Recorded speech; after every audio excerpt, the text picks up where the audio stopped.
freedom in Summerhill, my school, is doing what you like so long as you don't interfere with somebody else.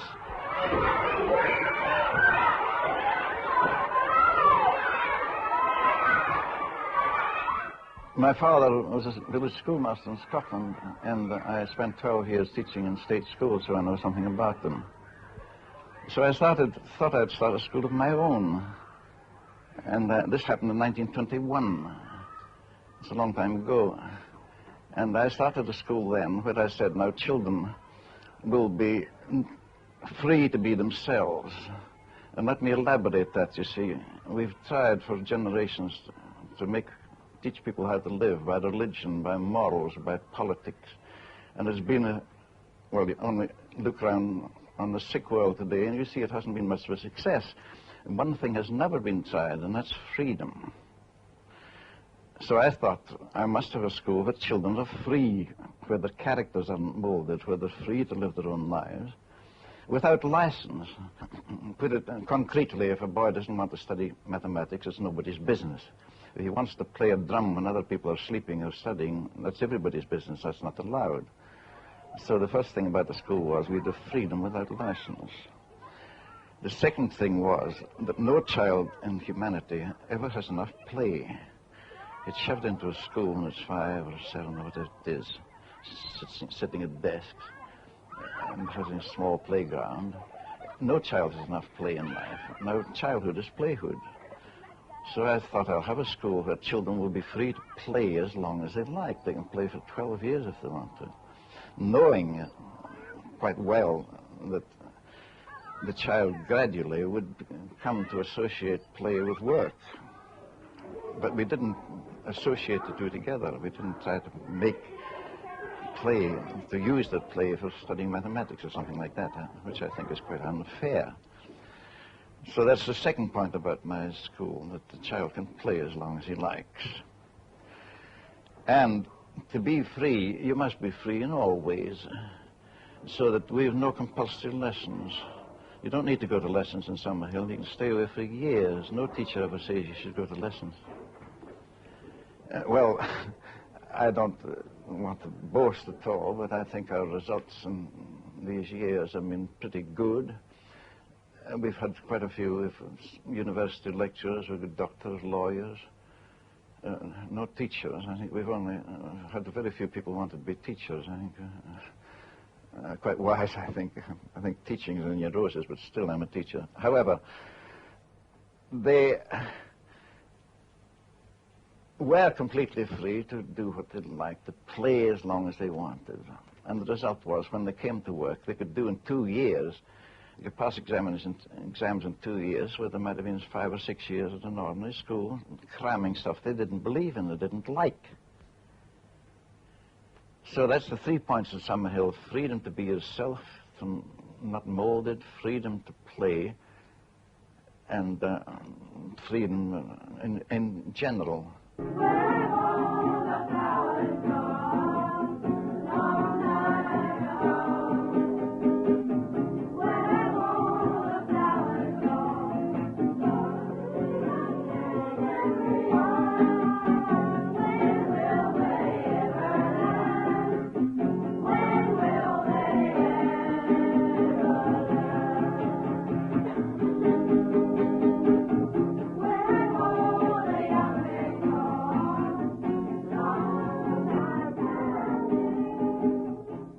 Well, now you can't abolish authority in the community. You must have some law. I mean, some people can't ride on the left and some on the right.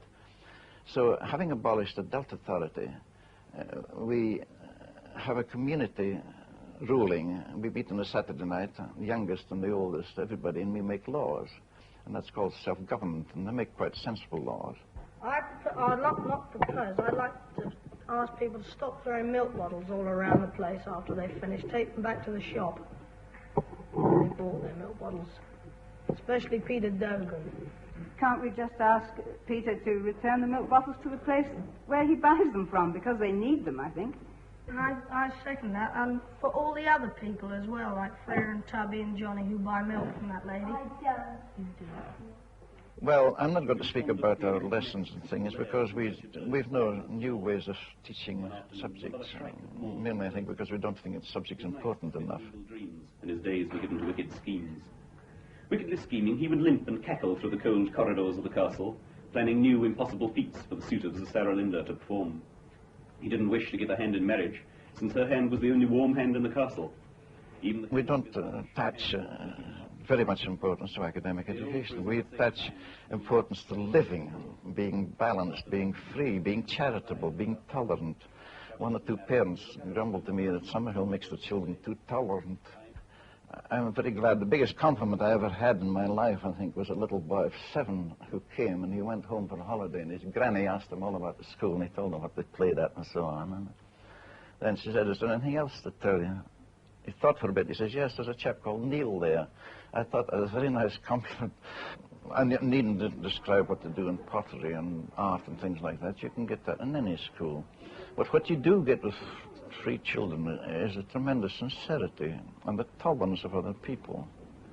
You get a lot of charity like that. I can't imagine any old Summerhill pupil being anti-Semitic or being anti-colour or anything like that. Well, that would apply to lots of schools, I know that. And it is a delight to see the effect of freedom on children. I've seen people again and again coming here hard-boiled, hating everybody, and in a few years they were nice, quiet, social people. You see, there's no hope in hate. You can't cure anything by punishment or hate. That's why our criminal code is so barbarous and stupid and unchristian, if you like to call it that way. You can't do it. You can only cure by love. And if a child isn't loved in its cradle, so to speak, it's handicapped its whole life. The worst problems I've ever had were children who weren't loved as babies. And I see no other way of curing humanity by anything but love.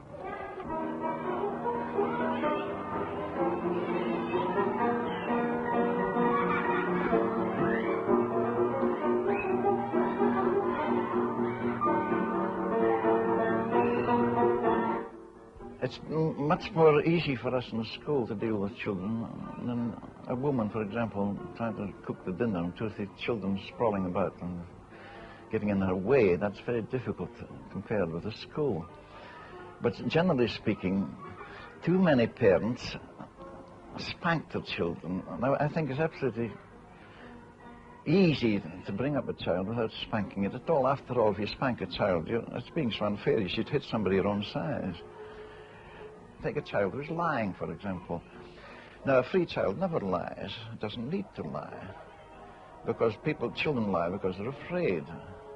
They lie, of course, exaggeration, just as we all do. They see a funeral and they say, "Mother, I've seen 10 funerals today." That's okay. That's a budding novelist or a budding TV person. But still, lying shouldn't come in. If a child lies to you parents, there's something wrong with you. I wrote in one of my books, there isn't such a thing as a problem child, there's only a problem parent. But I qualified that by saying, well, more truly, that there's only a problem humanity.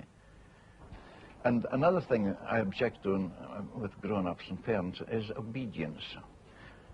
I don't think there should be obedience. If you have obedience, you should have a mutual obedience. I never ask a child to obey me, and the child doesn't ask me to obey him. Why should they? We exploit children, really. We shouldn't do it.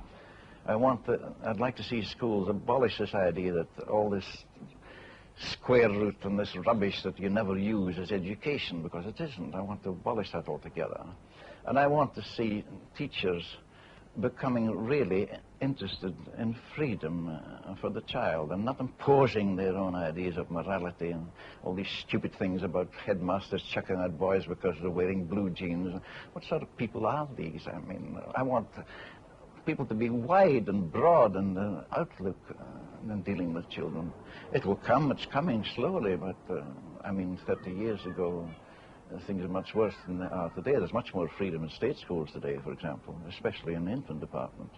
But in the future, I'd like to see would be, as I said, knocking down all the barrack schools and building bungalow schools in the country. But that's an outward thing. The inward thing is an important thing. to have teachers who believed in child psychology and not in all that bunk about quadratic equations and square roots and things. I've never done a square root in my life, by the way, since I left school. And trained at the training college primarily in psychology, not the wrong psychology. I want dynamic psychology, dealing with things, behavior problems like stealing or lying or whatever it is.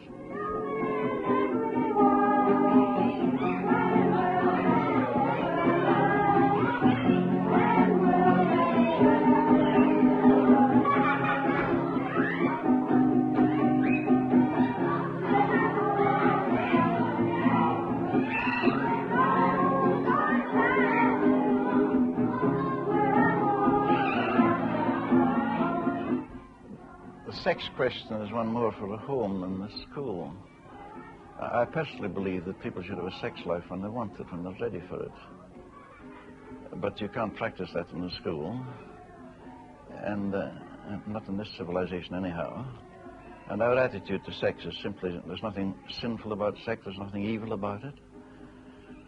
And that's about all, and we don't give children any ideas that there's to be guilty about sex in any way. I don't know what the future is, but I'd like to see it that way. But children were completely free to go to lessons or stay away. After all, what lessons matter in life? And completely free to make their own laws and things like that. I'd like to see that. I don't know if it'll ever come. I won't live long to see. I wish I could. I wish I could live another 50 years or 1,000 years to see it, but I don't think I shall.